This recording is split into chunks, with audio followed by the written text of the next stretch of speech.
খাদ্য অধিদপ্তর, খাদ্য অধিদপ্তর, খাদ্য অধিদপ্তর।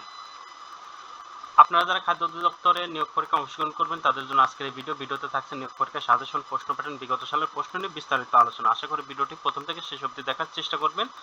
আর স্বল্প সময়ে ভালো একটা প্রস্তুতি নিতে চাইলে খাদ্য অধিদপ্তর জব রিভিউ এই বইটির পিডিএফ অবশ্যই আমাদের কাছ থেকে সংগ্রহ করে নিতে পারেন। পিডিএফ এর মূল্য 40 টাকা। যারা নিতে চান তারা এই নাম্বারে হোয়াটসঅ্যাপের মাধ্যমে যোগাযোগ করে পিডিএফটি সংগ্রহ করে নেবেন। আমরা মূল আলোচনায় চলে যাই। খাদ্য অধিদপ্তর নিয়োগ পরীক্ষা, অফিস সহকারী কাম কম্পিউটার মুদ্রাক্ষরিক। এই পরীক্ষার প্রশ্ন প্যাটার্ন কিন্তু এমসিকিউ পদ্ধতিতে পরীক্ষা হবে এবং নিজ বিভাগীয় শহরে প্রথমে তো এমসিকিউ হবে, এরপরে এমসিকিউতে যারা পাস করবে তাদেরকে ঢাকায় রিটেন পরীক্ষা হবে। ঢাকায় রিটেন পরীক্ষা যারা পাস করবে আবার ঢাকায় তাদের ব্যবহারিক পরীক্ষা নেবে।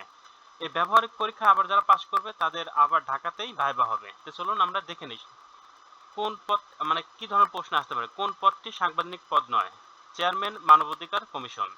ওএমএস স্ট্যান্ডার্ড রূপ ওপেন মার্কেট সেল। একজন দোকানদার প্রতি হালি ডিম 25 টাকা দরে ক্রয় করে প্রতি 2 হালি ডিম 56 টাকা দরে বিক্রয় করলে শতকরা কত লাভ হবে? শতকরা 12% লাভ হবে। একটি বাড়ি একটি খামার প্রকল্পে কবে থেকে চালু করা হয়? এটা 1998 সাল থেকে চালু করা হয়।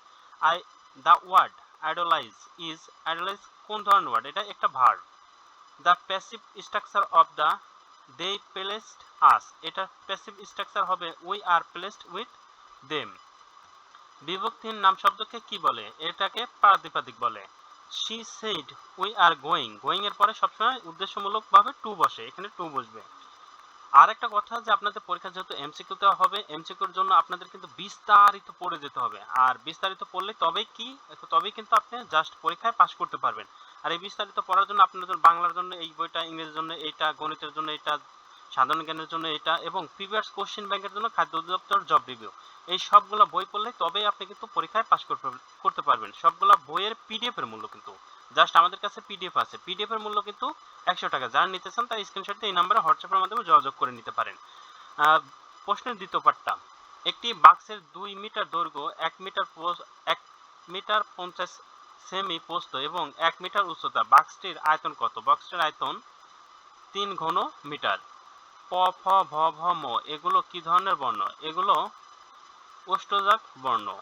সপ্তাহে কি ধরনের সংখ্যা? সপ্তাহ পরিমাণবাচক সংখ্যা। গণপ্রজাতন্ত্রী বাংলাদেশের সাংবিধানিক কার্যকর হয় কোন তারিখে? মানে সংবিধানটা কার্যকর হয় কত তারিখে? এটা কার্যকর হয় 16 ডিসেম্বর 1972 সালে। What is the antonym of the plate? এটার অ্যান্টোনিম হবে ক্ল্যাম। সমতট জনপদ কোথায় অবস্থিত? এটা কুমিল্লা অঞ্চলে অবস্থিত। সি থিটা এর সর্বনিম্ন মান কত? এর সর্বনিম্ন মান -1। কোনটি শুদ্ধ শব্দ? কোনটি শুদ্ধ শব্দ? ন্যূনতম। খ নাম্বার উত্তর। কোন বাক্যে অসমান কর্তা আছে? এটা সে এলে আমি যাব, অর্থাৎ 3 নাম্বার প্রশ্নের উত্তর। জেল হত্যা দিবস কবে? জেল হত্যা দিবস 3 নভেম্বর। হাত কি ধরনের শব্দ? হাত তদ্ভব শব্দ। নিচের কোন ফলাফলটি 9 ধারা বিভাজ্য? নিচের কোন ফলাফলটি 9 ধারা বিভাজ্য? এটা 4 নাম্বার উত্তর হবে, অর্থাৎ 75 plus 57। Which has correct spelling? কোনটি সঠিক বানান?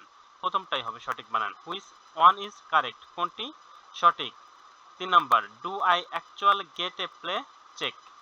বিনয় শব্দটির বিপরীত শব্দ কোনটি? বিনয় শব্দের বিপরীত শব্দ উদ্যত।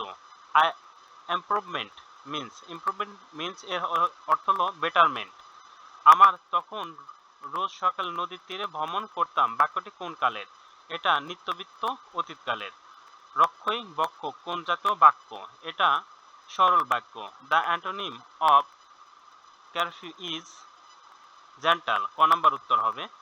বাকি প্রশ্নের উত্তরগুলো অবশ্যই আমরা দ্বিতীয় ভিডিওতে দেওয়ার চিন্তা করব এবং চ্যানেলটি সাবস্ক্রাইব করে ততক্ষণ আপনারা আমাদের পাশে থাকবেন। আজকের ভিডিও এখানে শেষ করছি। আল্লাহ হাফেজ।